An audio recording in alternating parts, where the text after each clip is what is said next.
Bismillah ve salatu ve selamu ala Resulillah ve ala alihi ve sahbihi ve men vala. Ebu Hamid el-Ghazali rahmetullahi aleyhinin Bidayetul Hidaye, yani Hidayet'in mukaddimisi, yani Hidayet kullanmışı namlı kitabıda biz bugün Ghazali'nin şu takvalık iki kısmı bölündü. Biri zahiri takvalık, biri batini takvalık. Ondaqda zahiri takvalıkны ondaqda iki türlük buldu degen. Birincisi zahiri takvalıkның birinci türü bölümü taat ibadet toğrusida. Bu adam okur bellerge hitap kılıp bundaq deydi.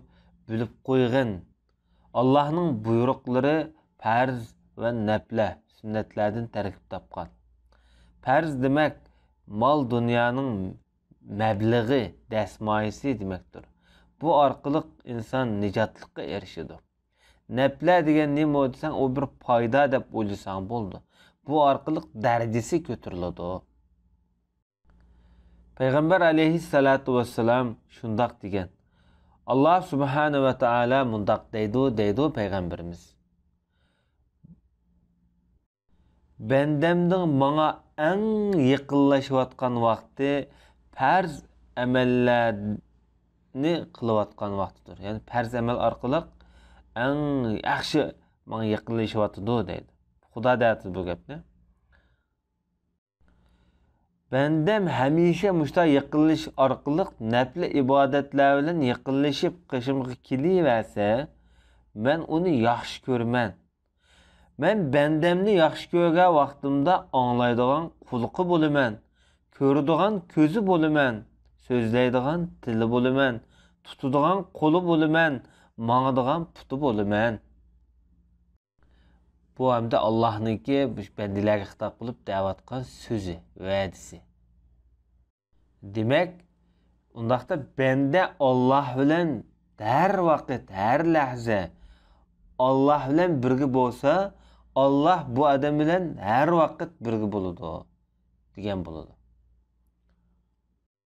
Ondaqda bizning turlik ishlardagi muvaffaqiyatimiz, tildagi muvaffaqiyatimiz, söz muvaffaqiyatimiz yoki qadam boshqa vaqtidagi muvaffaqiyatimiz, buning hammasi nima degan vaqtida biz Xudoning bizga bir berayotgan bir inami yoki Xudoning biz bilan birga bo'lg'ini deyishga bo'ldi. Hamda Müslümanның yoki insonning Allohning buyruqini ijro qilishga faqat tuvandikidek bir holatlarni hozirlagan bo'lish kerak. U bo'lsimi kechar kunduz her lahza, her vaqtlaringda qalbingni, a'zolaringni nazorat qilib ko'z tutib turishing kerakdir. Muşta bulalga vaqtingda sen Allah'ның buyruğunu icra kılıdığan bir visalga yeteleyse. Şunu onu esinden çıkarma. Allah her vakit senin kalbinin sırlarını bülüp doğucudur. Senin içki ve taşkı aletlerini ve tuygularını görüp durgucudur. Senin her bir kadimini her minutta senin hiyallarını bölüp durgucudur. Hatta senin küçük hareketlerinden tatip ta jürkanın soquşlarıca hemmini bilip durgucudur. Sen meyli xilvet ceyladı bol, meyli adamla arsıdı bol, sen davamlı Xudanın nezri astıda. Çünkü bu dünyada her kaysi orunlarda Xudanın mülk dairesideki hemme joyda qandaq bir narsalarning medirligini bo'ladigan osmon zaminning bu qahrlik parvardigori ko'rib turguchidir. Shuning uchun ey bechora, sen endi adablik bo'lmasang bo'lmaydi, adablik bo'l. Allohning huzurida mayli ishingdan, mayli teshingdan Xudo bilan adablik muomala qil. Xuddi nimaga o'xshash? bichara aciz kulning zalim xo'jayinning oldida öz ingrab turib bechorligini bildirgandek nayt adablik bo'g'in deydi. Seni bu ulug' Allohing seni cheklagan o'rinda ko'rib qolmasin. Seni buyurgan buyruq o'rinlarda seni topolmay qolmasin. Demek sen bu visalga yetişin uchun vaqtlaringni tartibga solishing kerak. Atgandan kechgacha bo'lgan ibodat bosqichlarini radga solishing kerak. Undaqda sana Allah'ның buyruqlaridan deb qaralgan bir qancha buyruqlarni yoki bir qancha amal ibodatlarni huzuringa tashlaymi, buningga quloq sol. Bu sen shu uyqangdan uyg'ongandan tortib ta yana qayta uxlaganga qadar bo'lgan orliqda qiladigan bir qism Allah'ның buyruqlarini huzuringa sunmoqchiman. Kitobning ostida sharhisida bir hadisni keltiribdi. Bunda Payg'ambar alayhisolatu vasallam musulmon odam kunduzni 4 vaqtga bo'lish kerak debdi. Shu 4 vaqtning birida Parvardigori bilan Xudo bilan munojat qiladigan bir vaqti bo'lsin. Yana birisi o'zidan hisob oladigan vaqti bo'lsin. Yana birisi ulamolarning huzuriga kelib, ular bilan ham suhbat bo'ladigan, o'zaro ulardan ta'lim tarbiya oladigan, ya'ni ilm o'rganadigan holatlar bo'lsin.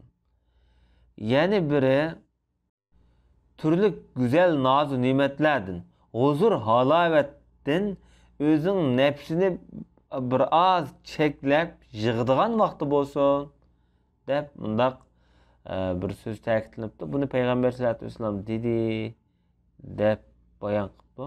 Allohu a'lam. Buniki biraz haqiqatan Rasulullah'niki hadismi buni sahihlik yoki zaiflik nuqtasida men iznib bakmadım. Biroq bu so'z ostidagi so'z odamniki aqliga muvofiq holatda, fitratiga, tabiatiga mos holatdagi so'zkan, asarkan. Ibn G'azzali rahmatullohi alayh biz shu kundalik turmushda birinchi qatim qiladigan ish hamda zohiriy taqvolikqa yetish uchun tuvandagi bo'limni abzasini o'tirib qo'yibdi. Uyqudan uyg'ongan vaqtida inson qilish tegishli ishlar. Sen uyqondan uyg'ongan vaqtingda imkon bor tong yorishdan bir oz burun uyg'onishga tirishqin. Tunji qatim qiladigan ishing qalbingda va tilingda Allohning zikri bo'lsin dedi. Bu vaqtida mundaq degin. Meni o'lgandan keyin tirildirgan Allohga hamd sanolar bo'lsin. O Allah tarafga hamma insonlar qaytadi emasmi? Biz tong atqizdik. Bütün podshohlik Allohningdir. Kattalik, buyuklik, mahkimlik, sultonlik Allohningdir. İzzet ve kudretmi Allohningdir degin. Ve shundaqla biz İslam tabiati, fitrati asosida ixlos kelimesi üstüde tong atqizibdik. Peygamberimizin dini, dadimiz İbrahim'nin millet dini yolida tong atqizibdik. To'g'ri ravishda musulmon edi, mushrik emas dedi. Ey Allah, yana uyquda uyg'ongan deydigan gaplar. Ey Allah, biz sen bilen tong atqizdik, sen bilen kech qilamiz. Sen bilen yaşaymiz, sen bilen ölümüz, sen tarafga qaytimiz. Ey Allah, yana deydigan dualara uyquda uyg'ongan vaqt desin demekçi. Ey Allah, biz sendin bizim mushu kunimizni yaxshilik bir kun qilib berishingni so'raymiz. Bu kunda bir odamga azob berib qo'yishdan yoki musulmonga bir yomonlik qilib qo'yishimizdan panoh tilaymiz. Yoki boshqalarning bizga yomonlik qilib qo'yishidan ham panoh tilaymiz. Biz mushu kunda mushu kunning barkatli, yaxshi bo'lishini tilaymiz. Mushu kundagi hamma narsaning yaxshi bo'lishini so'raymiz Allohim. Sen bilan mushu kunning va mushu kundagi bo'layotgan narsalarning yomonligidan panoh tilaymiz degan deydi. Bu kitobning ostida ba'zi iboratlarni yani beribdi. Yani ba'zi nusxalarda mundaq duolarni kelgan deb. Uni bilib chiqaylik. Hamda odam uyqudan uyg'ongan vaqtida mundaq deyishi mustahab debdi. Menga jinimni men qaytirib bergan, tinimni sog' qilgan, meni qaytadan zikr qilishga fursat bergan Allohga hamdlar bo'lsin. Bu yakki yegane Allah'ın şerik yoktur. Padişahlık Allah'ındır. Mutlak hamdü sana Allah üçündür. O Allah her nersige kadirdir. Uykunu, uygağılıkını şu Allah yaratkandır. Bu Allah'a hamdü sanalar bolsun. Meni hatırcam, salamet yaratkan. Yani kaytedin bana bir güç bergen Allah'a hamdü sanalar bolsun. O Allah öylükni tirildireleydi deb guvalık birimin. O Allah her nersige kadirdir. Senden başka ilah yoktur ey Allah'ım. Eyip noksandan sen paksen. Ey Allah günahlarım üçün istiğfar etimen. Senden merhamet sorayman Allah'ım. Ey Allah benim ilmimni ziyade kıygın aşırıp bergin. Hidayetke eriştirgendiği keyin meni yani azdurmagın. Öz nazlingdan, huzurundan bizge bir merhamet baxşandı qilgin, nisb eyligin Allah'ım. Sen bir vahhabsen. Yani sen haqiqiy bir baxşandı qilguvchisan degan bo'ldi. Bu dualarniki ba'zilari sünnet kelgan dualar. Ba'zilarini G'azzali öz tarafidan qo'shgan dualar. Yani insan müstə davamlı Allah'dan müstə tilaydigan bo'lsin deb. Demek sünnet kelgan dualar bu yerda sünnet yo'lliq bo'ladi. Sünnet kelmagan dualarni bilib o'qsak, bu Xudo bilan bizning ayrim munojatimiz bo'ldi. Endi sen mush dualarni qilib bo'ldingda, endi kiyimingni kiygan vaqtingda kiyim kiyish orqali Allah'ның buyrug'iga bo'ysunishni niyat qil. Chunki Allah Qur'oni Karimda avratni yepishni buyurgan. Bu kiyim kiyishni mi niyat orqali ibodatga aylandir demakchi. Yani avrat yepish ki Allah Taala buyurgan bu buyrug'iga bo'ysunish niyatida bo'l. Senin kiyim kiyishdan maqsading başka haloyiqlarga ko'z qilish bo'lmasin. O'zingni boshqalarning huzurida dang'mozlik qildigan bundaq xasis niyatda bo'lib qolmagan. Endi xaloga kirishdagi adab qoida usullar buni bizga sunmoqchi G'azzali. Sen endi xaloga kirmoqchi bo'lsang yoki suvxonaga kirmoqchi bo'lsang, ajitingni ravo qilish uchun sol putungni ilib kirgin. Chiqqan vaqtingda o'ng putungni olgin. Allah'ның ismi va narsini birga ilib kirma. Yoki payg'ambarning ismi va narsini ilib kirma. Sen yalang'ochda kirma dedi. Endi yalang'ochda kirmaslik meselesi bu sünnette ta'kidlangan mesele emas. Biroq bir qism ulamolar buni sunnat deb qaragan ekan faqihlar. Buningga masalan tayangan bir qism zaifroq hadislar bo'lishi mumkin. Hamda ulamolar lekin buniki bugungi kundagi yangi zamon tibbiy tadqiqot nuqtasidan ilib o'tgan vaqtida biz yalang'ochda hammom qo'ygan, o birni chigan vaqtida bu choch tushib ketadigan bir sebeplerninki biri mushu bo'lib qolishi mumkin debdi. Chunki bu choch yalang'ochda chigan vaqtida o birnidagi suvxondagi bir qism shu hidrogen yoki doirsidagi gazlarga ta'sirga uchrab, masalan buni ammoniya nishadir deb atabdi. Bunu şu hidrogen dairesiga bir gaz deb qaragan. Muşunga duchor bo'lish ostida chochni keltirib chiqarishi mumkin debdi. Bu yangi tibobat ilmidagi tadqiqotgan.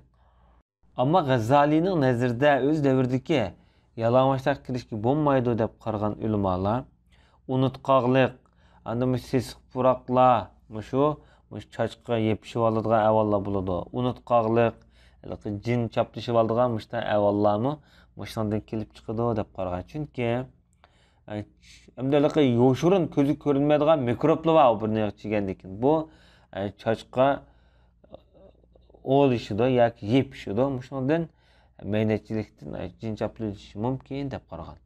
Qolgan vallohu a'lam.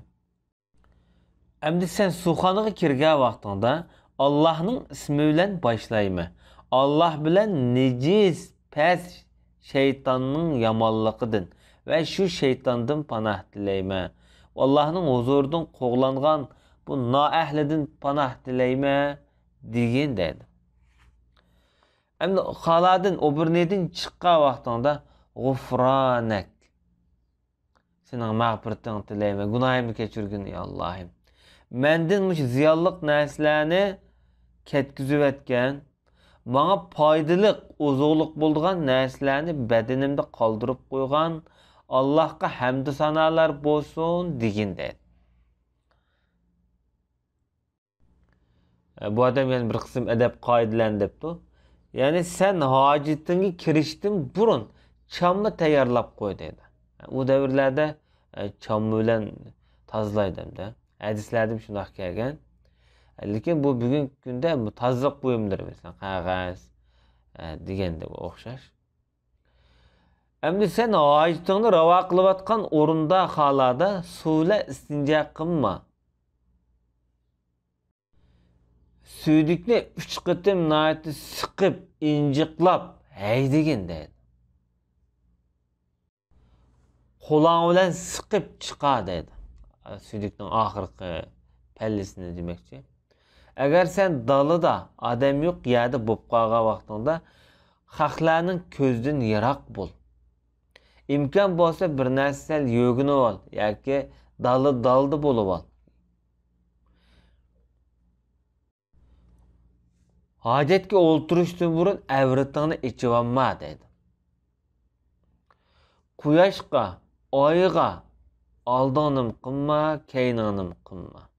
Qibligimi oldini qilma, keynini qilma. Xalqlarning gap qiladigan so'rovlarga ta'rat etib qo'yma.